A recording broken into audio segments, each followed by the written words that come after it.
I'm Officer Jackson. Today I'm here to honor and remember Sergeant Lee Sorensen, my partner and my friend. Lee was a man who wore many hats, if you've heard many times today. He wore each hat with honor, pride, and compassion.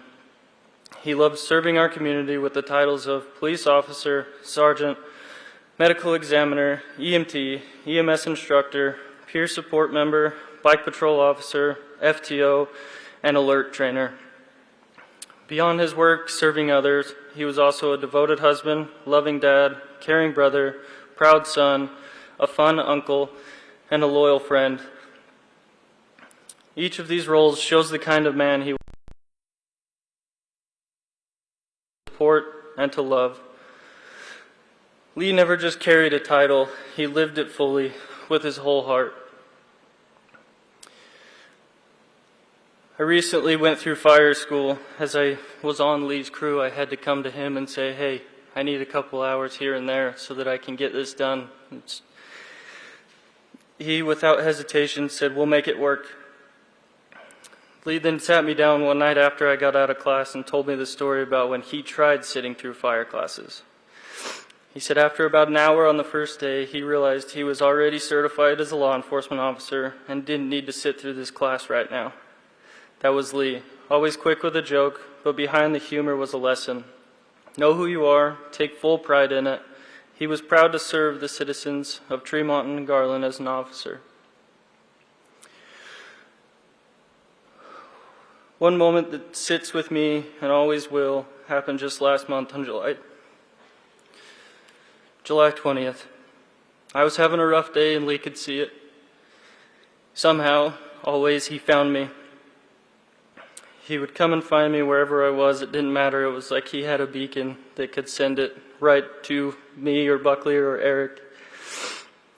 He pulls up next to my truck, looked at me, and without me even saying anything, he said, go home. See your wife. Hug your baby. It may have been midnight, but he was adamant. That was Lee's way. He understood what mattered most, and he reminded us to never lose sight of it. When my daughter was born a month early, I texted him to say, things didn't go as planned and I won't be into work. We're at Logan Regional. He didn't hesitate. He replied, don't worry about work.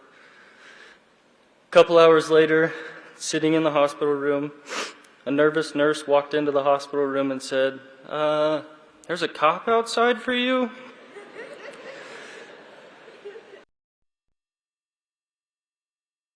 It was Lee, because that's who he was. Showing up, checking in, making sure the people he cared about were okay in their time of need. Today we grieve as a community, as a family, as friends, and as brothers and sisters in uniform. But I also believe the grief we feel is a message from Lee himself. It's his way of reminding us, hold each other tight, protect the ones around you, and don't forget to laugh. I want everyone to look around at everyone in this room today. We are all here because an amazing man made an impact on us. Lee was more than a protector in uniform, but a man who made sure those around him were cared for, laughed with, and never felt alone. So let's honor him by living like Lee. Let's take care of each other, and because Lee wouldn't want it any other way, make sure to throw in a few good jokes along the way. Thank you, Lee, for your service, your friendship, your wisdom, and your humor. In heaven, always be honored, always loved, and never forgotten.